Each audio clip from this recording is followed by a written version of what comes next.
Good morning, good afternoon, good evening, wherever you might be. Oh, now we got a little bit of a echo that we didn't have when we were before, Maura. Hey, everybody, I'm so glad that you're here for this very special live with Kevin. We're not doing a podcast today because usually our podcast has a big focus on leadership, the Remarkable Leadership Podcast. But here's the thing.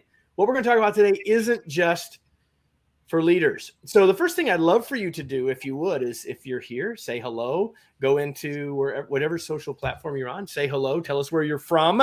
We'd love to know that. I'm going to introduce our lovely and waving guest in just a second, but tell us where you are. And while you get your fingers in there, I'd like you to do something else. I'd like you to tell me one thing that makes you happy, something that makes you happy. Tell me what makes you happy. Just go in there and say whatever it is, right? I could look out my window right now and see a very, very, very small amount of snow, and snow makes me happy. So I could put snow, but you could put, I don't think that would make Maura happy. I know where she lives and she lives there on purpose. So I don't think snow would be on her list, but it would be on my list. And I'm going to Alaska tomorrow, Maura. Ooh, wow. And, but I don't think I'm going to see much snow where I'm going either, but that's a whole nother story. I want to know what makes you happy. And even if you're not typing it, what I really want you to know is that we're going to talk about something today that can make you happy that I guarantee isn't on your list. Like I'd bet on it. Rebecca is coming in from Rhode Island. We're glad that you're here. The beauty of the snow, not that I like the cold. Kathleen, you can't have both. Like you can't have the snow and have the cold. Knitting makes Kimberly happy. People are starting to tell us what makes them happy. I love that. What makes you happy? Oh, Kim Humphrey, it has been a long time. It's good to see you. Waking up. Oh, now Rebecca is trying to get bonus points. Waking up each day in a lighter inbox. Jenny wants warmer weather and and she was happy with time with her daughter, but she's in Philadelphia, so she's probably not getting that right now. Kim says hugs from her grand kids. Chocolate makes Abby happy. Okay. Sewing things. We got knitters, we got sewers, seamstresses. Here's the thing. No one, except for Rebecca, who did say something about her inbox, no one is saying my inbox makes me happy. But today we're going to talk about building a new relationship with our inbox, right? And we're going to do that with my friend, who I'm going to introduce. You can see over her shoulder, she's got that little yellow book. It looks just like this in real life. It's called The Happy Inbox. And so I want to tell you about this friend of mine, a friend who I met from my inbox. And she's exactly the right person to join us today to have this conversation. So Maura Nevel Thomas is an award-winning international speaker and trainer on individual and corporate productivity and work-life balance, and the most widely cited authority on, get this, attention management. We're going to talk about that. Her proprietary empowered productivity system has been embraced by folks at NASA, L'Oreal, and Dell. She's a TEDx speaker, founder of Regain Your Time, author of 5 books, including the one I just showed you, and was named a top leadership speaker in Inc. magazine. Maura is frequently featured in major business outlets, including Business Insider, Fast Company, and the Wall Street Journal. She's a regular contributor to both Forbes and the Harvard Business Review, with articles there viewed over 1 million times. And as I said, she and I have she's one of my favorite people in the world, everybody, that I've never actually met. Because like this is as close as it comes right here. And man, I am so glad, Maura, to have you here. We're going to talk about having a stress-free relationship with our inbox. For sure. Hi, Kevin. Hi, everyone. Happy to be here. So let's just start here. You're a productivity expert, attention management. I'll get to all that in a second. Why is why is email such a productivity problem? Let's just start there. Yeah, I think because it's relentless. It never stops. And the challenge with email is that we get so much of it, and some of it is really, really important, and some of it you don't care about and you don't want, and you're actually kind of annoyed to get. but it's really hard to tell the difference. And so until you look at it. And so it's just super frustrating because, I mean, it can be a really useful tool, but it's just overwhelming for most people. It is overwhelming. And that's what we're going to try to, if we're going to have a stress-free relationship with anything, overwhelming can't be a word that goes with it. When I was introducing you, I said that you're the world's most cited expert on attention management. And so I'd like first of all, what does that mean? I mean, I often say, Maura, I know those words, but when you put them together, I don't know what they mean. So like, what does attention management mean for those who don't know? And then secondly, what's the connection of that to email specifically? Yeah, attention management is a collection of habits and behaviors that help you live a life of choice rather than a life of reaction and distraction. Our technology and really the world is designed to steal our attention. And our only defense against that, against this living a life of reacting to everything that is bombarding us constantly, our only defense against that is our ability to control our attention. And one of the biggest attention thieves is our email. But here's the thing, Kevin, for most people, this is by design. Most people's email steals their attention constantly because most people, right, leave it open on their screen, downloading constantly, right? Yeah. And then they got dings and they got flashes and they got things showing up. Yeah. And a lot of people do this because they tell me that they have to, because people expect an immediate response. And I mean, I just have so much to say about that. And we can talk about all. So do I. Let's just start right there. Like, yeah.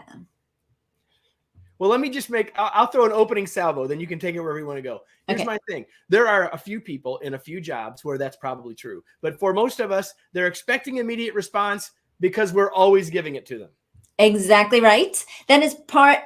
And we teach people that we will respond immediately. So then they come to expect an immediate response. You're exactly right. But also, I think everybody thinks that everybody else expects an immediate response. And that might be true. But my suggestion is to, number one, test that assumption, because maybe it's not true, first of all.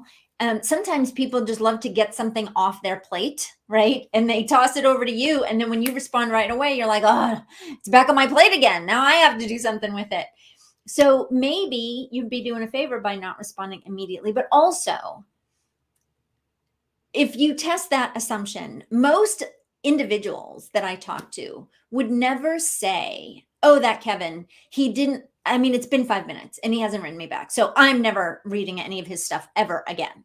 I'm just not, right? Most people would not say that. You wouldn't even say that about your banker or your insurance agent or your real estate agent. Most of us, yes, there are times when we need an immediate response because it is urgent. But I would say if an immediate response is necessary, then you shouldn't be using email, because email is not for emergencies. Email is an asynchronous communication tool. So the point. It's one of the beauties of it. It's one of the things that had us all fall in love with it when we first got it. I'm old enough to remember when it first became a thing. Yeah. I mean, not just a thing, but like it was reality, right? Right. The asynchronous nature of it was the value. Right.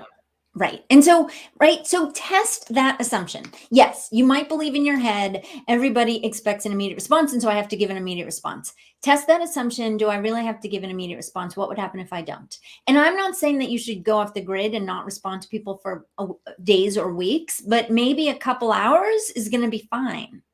It's going to be fine. Likely a couple of hours is going to be fine. And I'll just add to that, test the assumption. But also, as we think about a world of work now where email is likely going to have could have a different sort of role for us all, that one of the things for us to consider is to not just test the assumption in our own head, but like actually have conversations, set some agreements, set some expectations with individuals and across your team. Can make a huge difference. Yes. And we can set expectations with other people two ways, implicitly and explicitly. right? So an explicit expectation means that you tell people verbally or in writing or in some other way, this is how I work. You will not get a response to an email right away, probably. So you could just let that be known with the people that you deal with, or you could put a line in your email signature that says something like, I only check email periodically throughout the day. If this is urgent, please call me, or something like that, right? And so that is explicitly telling people, this is how I work. Now, implicitly is the other way we tell people, and it's what we implicitly teach people to expect an immediate response, because we respond immediately. So if you stop responding immediately, people will come to realize, oh, she'll get back to me pretty soon. Might not be right away, but I'm sure I'll hear from her. I'm sure everyone watching us now has that person that they know of in their life who does not respond to messages immediately. And you know that about them. And you also have people in your life who do respond immediately, and you know that about them. So the point is, people know. And so you want to influence their behaviors in the way that is convenient for you. Yeah, we teach people how to work with us every day, including our email. So I will actually go as far as to say this, that I'm very careful about. By the way, everything we're going to talk about today, I don't do well. I mean, I don't do all of it well, but this is something I do pretty well. And so I'm even to the point if I get an email from a person I'm just starting to work with, a new client, for example, and I happen to respond immediately, I'll actually say that, hey, you just happened to catch me. Don't expect that I'm always going to, it's your lucky day. I mean, I make something sort of fun about it, but I make it clear that you can't expect that that's always going to happen. That's right. That's right. So sometimes it will happen just because that's when I happen to be checking or whatever, right? Right. Tomorrow I'm going to be on an airplane for 12 hours. Like, I can't check email. Right. And well, come on, we all know that you can, because now there's Wi-Fi in the sky, but you should worst technology advance of all time. I know. I'm with you. But also, I recommend that when you do, so first thing, I think that people should close their email if they can when they're not using it. And if you can't close it, work in offline mode or pause your inbox. A lot of email tools now have the ability to pause your inbox so no messages arrive. And so my suggestion is, you're working throughout your day, your email is either closed or paused. The only messages you see are messages that you already got, because sometimes the thing that you need to do right now is deal with your email, right? But you can't deal with your email if every time you read a message, a new one comes in, right? And then there's another one, and then there's another one. It's like if you were trying to dig a hole, right? And every time you shoveled the dirt out of the hole, I stood beside you and threw it back in. Yeah. Right? You wouldn't get anywhere. So you have to pause your inbox. And then when it's time to deal with your messages, my recommendation, download the messages and then work from the oldest to the newest, because those are the people who've been waiting the longest for a response. So then that too would avoid that immediate response that you give, Kevin, but that sometimes you're like, oh my gosh, don't expect this. You just happen to catch me, right? You would solve that problem because you are working from the oldest to the newest. Now, this only works if your inbox is pretty empty to begin with. So, which is if the oldest one is 12 months old, that's a problem. Right. This is for all of you accountants out there. This is what they call first in, first out. That's right. And most of us work the other way around, as you to what you already said.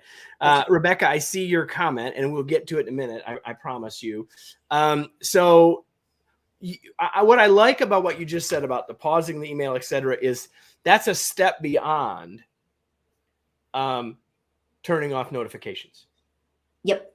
Like notifications, like that's first line. Get rid of that right away, because now you're creating the immediate squirrel even when you're doing something else. So you're saying either close it, or if you need to be working in it, pause it so that go offline, whatever you want, whatever you need to do in your particular system, so that you're not getting the news. I think everyone can understand exactly what you just said, but most people don't do it, right? So go ahead.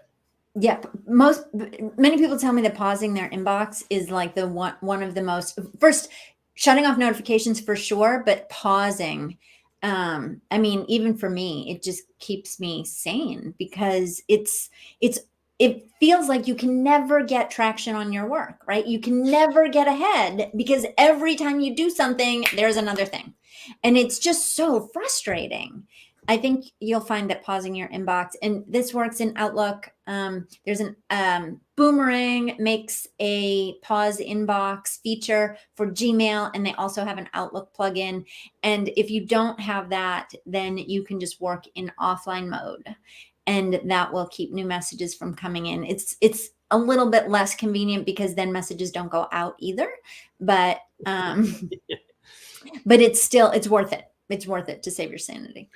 So we could spend our entire time on all the things we do wrong with email, but you've just given us a list already. Rebecca asked a question. She says, any suggestions on how to deal with coworkers who do not check their email at all and don't reply, and then need to be caught up constantly in meetings? This is an elephant in the room moment, right? So we were talking about expectations earlier. What are your thoughts about this? Yeah. I mean, you can't make anyone do anything, right? But I think it depends entirely on your relationship with that person.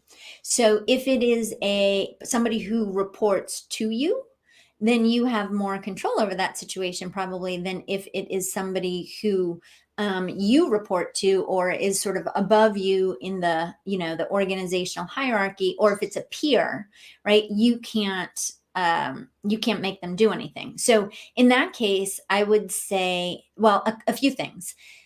If you have a meeting with someone and that thing that you need them to do comes about in the meeting, my recommendation is that you end meetings with 4 questions. Did we accomplish our goal? Right. And so every meeting should have a goal, and you should know when you go to the meeting, what's the goal of the meeting, right? Did we accomplish our goal, and what is it?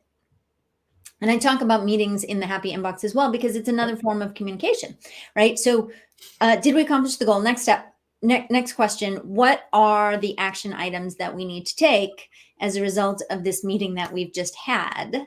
What needs to get done now? By whom? That's the third question. Who will do those things? Exactly. Not like we will do them, but who exactly? Because if we do them, then there's no we, right? And then the 4th question is, by when will those things happen? And then here's a really important thing. You need to publish that list of the answers to all of those questions to everyone who was in the meeting and everyone else who might be interested in the results of the meeting, because when assignments are public, people are much more likely to do them, and then make it be known at the next meeting, we're going to go down, right, the list of the last meeting and see what was done. And then when people are sitting in a meeting and they're kind of embarrassed that it's like, oh, those were mine and I didn't do them, then they'll be embarrassed. So making things public is really helpful. If that's not the situation, and it's just like this colleague that you work with who never checks their email, then I would say that requires a conversation to just reach out and say, look, I notice that email doesn't seem to be your preferred communication tool. How would you like me to share information with you? And then kind of see what happens. One other thought about that, Rebecca, and for everybody else, is that if we'll just say that I'm the bad actor here, right? If I'm not checking my email and I show up in the meeting and ask a question and I get the full review in the meeting, why would I open my email? Like, I'm getting rewarded for the wrong behavior. That's right. So we want to make sure that we're not doing that maybe unintentionally down the road. So you have a set of questions that you have an acronym for that you use to help us think about how we deal with our email, and you call it TEST, but you spell it funny. TESST. 5 questions we should ask ourselves. 5 questions we need to take, actions we take when we look at our email. So walk us through that, would you? Sure. And it works not only for email, but for stuff. If you have like a junk drawer or a junk closet or a junk room, or getting personal, the ever-present garage that needs to be cleaned out, right? This works for stuff. Enough with that. I'm just teasing. Go ahead. It works for stuff in addition to email. So the first question, the test process is actually how to move through things. The very first question that you have to ask for any email that lands in your inbox, any piece of paper that ends up on your desk, any stuff that's in your drawer, ask yourself, does this require action?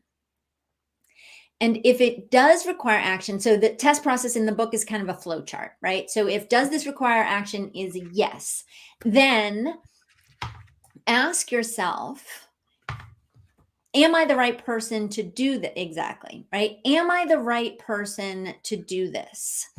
And I'm going to go out of order a little bit. It's easier to follow in the book, but am I the right person to do this? If the answer to am I the right person to do this is no, then E in test is empower someone else, which sort of means to delegate. But I like the word empower because when we think about delegating, that tends to have negative connotations. It's just faster if I do it and I don't feel like explaining it and I just need to get it done, right? And when I say delegate or empower someone else, this could be someone else in your house, could be a child, it could be a coworker, it could be somebody that you pay to do it for you. If you're not the best person to do it, empower someone else. And I say empower because you give people an opportunity to learn when you delegate things to them. If you're paying someone, you give them an opportunity to earn a new client. And so it empowers them in many cases, and it also empowers you by freeing you up. So am I the right person? If no, then empower others. If you are the right person, can you do it quickly in a couple of minutes? 2-3 minutes. And this is important. When you're doing the test process, that's what I call processing time. You're processing the mess on your desk. You're processing the email in your inbox. You're processing the junk drawer, right? Processing. When you are processing, the goal of processing is to finish processing, right? And so that's why when you are processing, this is the time to ask yourself, can I do it quickly? If the answer is yes, T in test, take action. Just do it right now. If the answer is no, it's going to take me a few minutes or I need more information. I want to keep processing. So S in test, suspend it to your to-do list and do it at the appropriate time. That's if the answer to does this require action is yes. If the answer to does this require action is no, then ask yourself, do I really need to keep this information? And you can know that by asking, like, what's the worst thing? If I thought I needed this and I didn't have it, what's the worst thing? Thanks, Elizabeth. What's the worst thing that would happen if I thought I needed this and I didn't have it? And when I ask people that, all right, if you thought you needed this email and you didn't have it, what's the worst thing that would happen? They go, I'd have to type it again. No big deal. If that's how you feel about it, you don't need to keep it. So S in test, if you don't need to keep it, S in test, T in test, trash it or delete it if you don't need to keep it. If you do need to keep it, the second S in test is store it appropriately. So so thank you for that. And you see comments and questions are coming in. I can't think of a live I've done that lends itself better to people asking their specific questions. So if you got one, bring it on, because we've got the expert here. So, but one of the things you talk about in the book, and by the way, this is a lovely book. It's the third in your series with this particular publisher, as if I remember right, the three that I see above you, all on my shelves. No, one is not because it's in my hand. But it's thin, it's quick, it's wonderful, it's easy to read, all of that. One of the things that you talk about in this book is filters. So you've hinted at several things here. Get rid of it. Get it out of your inbox. Make sure your inbox doesn't have a lot of stuff in it. Some people will say, well, I can search in at my inbox just as easy as I could search for it someplace else. Why? Talk to us about filters and about getting stuff out of the inbox, even if you're not getting it out of your email client. Yeah. So the thing about your inbox is you'll be much lighter and have much less clutter and be much more efficient if you use your inbox for receiving messages and processing messages, not for storing messages. So if you've already read it, but you don't want to delete it, just move it. Create a folder called like saved messages or anything, and then search for it over there. You're right. You can find anything you need within a few minutes. But if it's all mixed in with the stuff that you still need to do and the stuff that you might need to do and the new stuff that just came in that you haven't even looked at yet, then it gets really confusing. So the goal of processing is to get it out of your inbox one way or another, either deleting it, making a task out of it, or filing it. And by filing it, I just mean move it into that one other box. If you have that whole list of folders inside folders inside folders and scroll to figure out where to put it, you're wasting a lot of time. Research shows that we don't check most, we never need most of what we save. And so you're wasting that time to figure out all those things. The search feature is really fast and easy. So just, I need from this customer. I need from, I'll find it.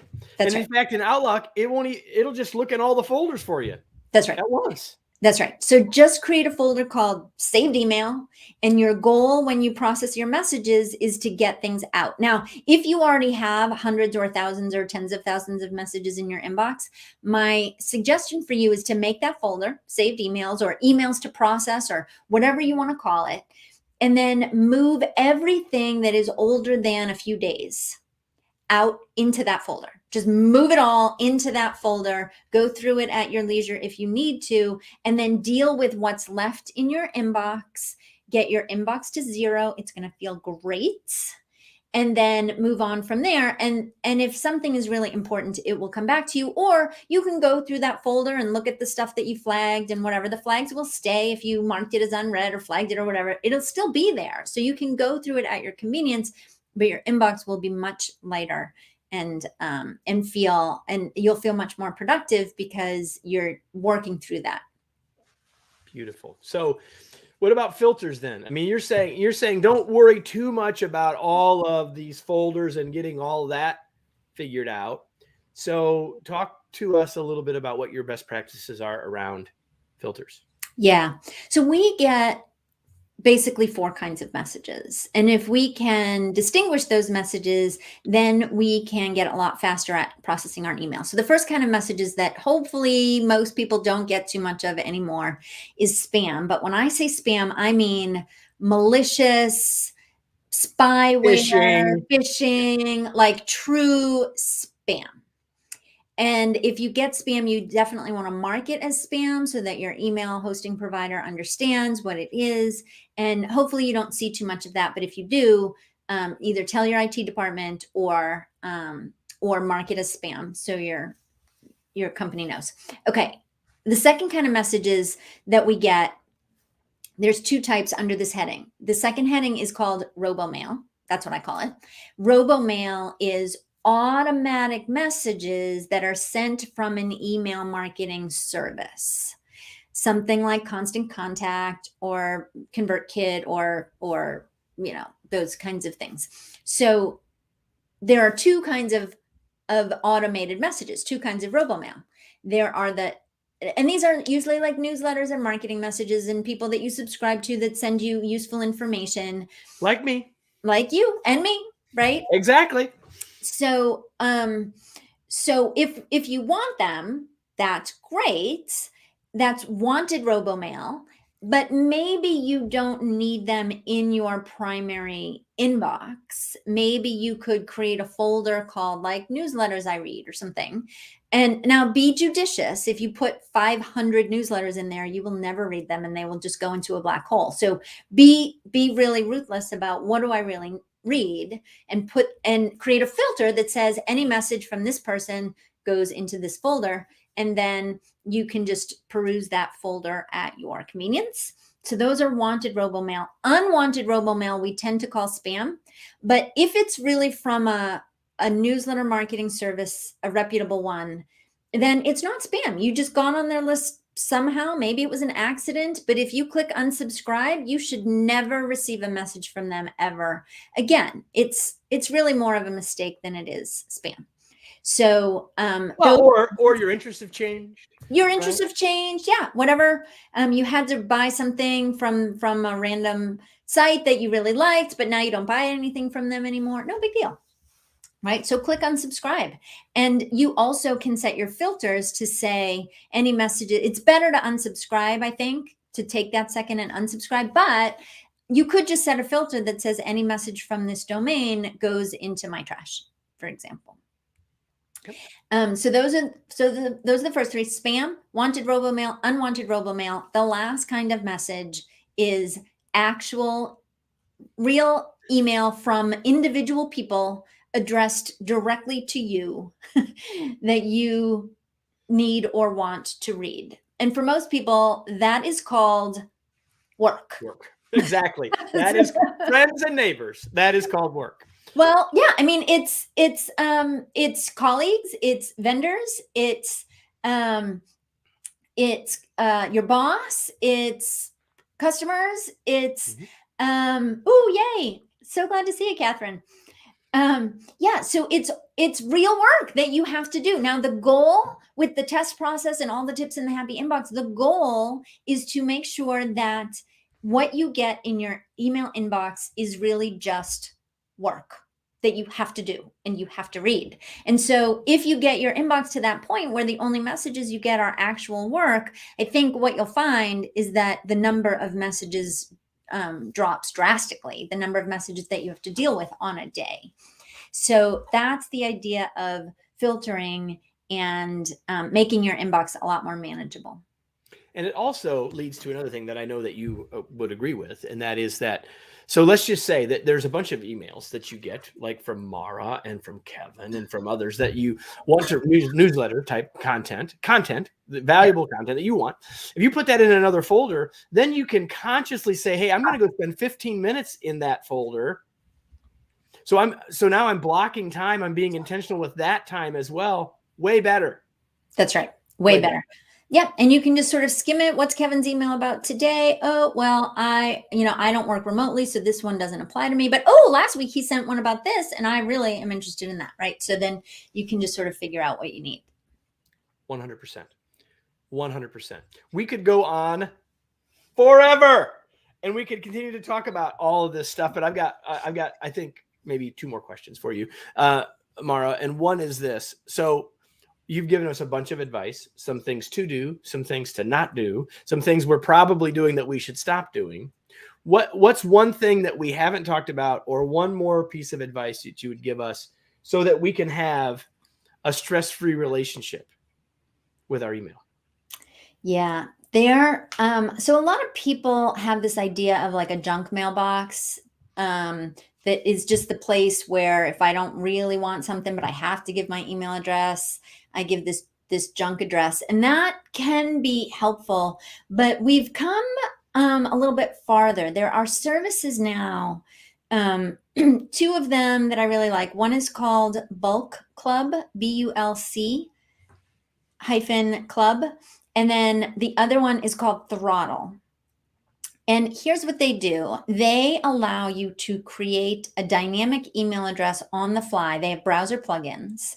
So you're on this site, you want that free thing, or you're ordering from this place, but you'll probably never buy anything from it again or whatever. Or, it's the electric company and they need your email address, whatever it is. It's not work. And you don't want it to land in your primary inbox. So you can create a dynamic address with a browser plugin. And what I love about this that's better than using your junk email is that with services like Throttle and Bulk Club, it will send you one digest every day that says, here's everything that came into this email inbox. And then you could forward it to your I need that. Forward that to my primary email. And so that keeps everything in a much more organized format for you. Because for me, I do have a junk email box, but I never, ever, ever, ever, ever read it. And so sometimes I need what's in there. And so those other services help with that one digest message. Love it. Perfect. Laura asked a question, and then I'm going to ask my last question. Her question is, are there systems like Boomerang that work with Outlook? I believe that Boomerang does the pause inbox feature. And this is an interesting distinction. I don't love Boomerang. So the original the original thing that Boomerang did is that you could say, send this back to me again next Friday. And the reason that I don't like that is because why do you want to read the same message twice? I mean, we all get enough email. Why do you want to get the same email more than once? That just adds to your email burden. So if you're struggling with that and you tend to use that, like, I don't want this now, send it to me in a week, I would suggest reading From To Do to Done, which is the second book in the series. Happy Inbox is the third book. And that will help prevent you from getting more emails than you need. But Boomerang has this other feature called Pause Inbox that I love, love, love. And Pause Inbox is available for Gmail. And I'm 95% sure that there is an Outlook plugin as well. There you go. I have listed down here below where you can get connected with Maura on Twitter without getting it in your inbox. Just saying, it can just be in Twitter. So if you're a Twitter user, you can go there. You can find her on LinkedIn. You can find her pretty much everywhere. I'm going to put this link up. Tell people, this is where they can get email from you, I'm assuming, but there's other free resources they can get from you. Tell people what they will find if they go to maurathomas.com/free-resources. Yeah, it's a whole page. There's a little mini course on managing your email. There is a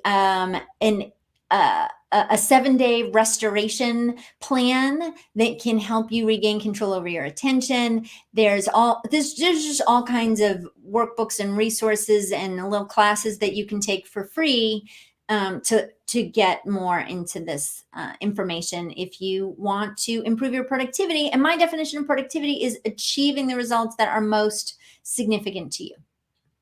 There you go. Laura has one more question, and then we will wrap up. Her question is, I've been using my primary email address for over 20 years, and I get a huge amount of unnecessary email. How do you recommend tackling it? I think you've given us some of those ideas, Laura. Maybe you got here late, but anything else that you want to add here? Yeah, so I guess it depends. There's two ways you could go, Laura. If most of what you get in that primary email address you really don't want anymore, then the easiest thing to do might be to just get a new address and tell your colleagues and your friends, like, this is the most important one for me. And then in most clients, you can see both, and then you can reply from the new one. And then, so then that one will get into people's address books. So, and they'll start using the people you want will start using the new ones. If that's not an option, then I think it will take you a while, but it's going to be worth every minute that you spend. Every time you get a message, either click that unsubscribe or set up a filter right then. This goes over here, or I don't want these anymore. And pretty soon you'll start to see that number. Every time you click unsubscribe, that the number of messages you get will start to go down. Every time you create a filter, the number of messages, your real work that ends up in your inbox, will start to go down. So it will take, longer in that case, but it'll be worth it. Right. It'll be an investment. You'll recoup that time later. I'm all for investments. Maura, thank you so much. I mean, you were gracious to send me this book a while back. It's been out for a little while now, and I'm always happy to get email from you. I'm always happy to read what you're writing about, and especially when you're talking about stuff that's so pertinent and prevalent and impacts our productivity so very much. So Maura Thomas, everybody. If you didn't know Maura before now, you can thank me. And I hope that you will go to maurathomas.com/free-resources. Hope that you'll go to Amazon, put in her name, and see all of the books, and you'll take advantage of learning from her wisdom. And Maura, thanks so much for being here. It's such a pleasure, as always, to spend some time with you. Thanks, Kevin. And all of you will be back again. You know that we'll be here. And so actually, I can't remember. Next week, I don't know what we're doing next week. And I don't have time to go look at my my Outlook right now to tell you what the schedule is. So I'll just say that if you're following us here, I hope that you'll continue to do that. And we'll be back with more lives and more great content for you on whatever platform you're watching us now. And if you loved this, follow Maura and tell your friends to come back and watch the replay. Thanks, everybody. Sure. Have a great day.